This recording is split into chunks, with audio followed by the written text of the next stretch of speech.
ঈদুল আজহার আগে বৃদ্ধ করিম শেখ অনেক কষ্টে একটি কালো ষাঁড় কিনলেন কোরবানির জন্য। নাম দিলেন বাদল।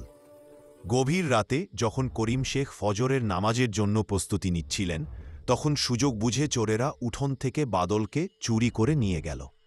নামাজ শেষে উঠে করিম শেখ দেখেন বাঁধন খোলা অবস্থায় আছে, কিন্তু বাদল নেই। তার মাথায় আকাশ ভেঙে পড়ল। চোখের জলে তিনি পাগলের মতো চারদিকে খুঁজতে লাগলেন। গ্রামের সবাই তারই দুঃখে সামিল হল। কয়েক ঘণ্টা পর পাশের গ্রামের এক যুবক খবর নিয়ে এল। সে দেখেল দুজন চোর একটা পুরনো পিকআপ ভ্যানে করে বাদলকে দ্রুত নিয়ে যাচ্ছে। সে লোকজনকে জড়ো করে চোরদের পিছু নিল।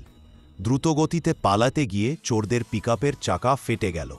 চোরেরা গাড়ি ফেলে পালানোর চেষ্টা করলে গ্রামের লোকেরা ধাওয়া করে তাদের ধরে ফেলল। করিম শেখ ঘটনাস্থলে পৌঁছালেন।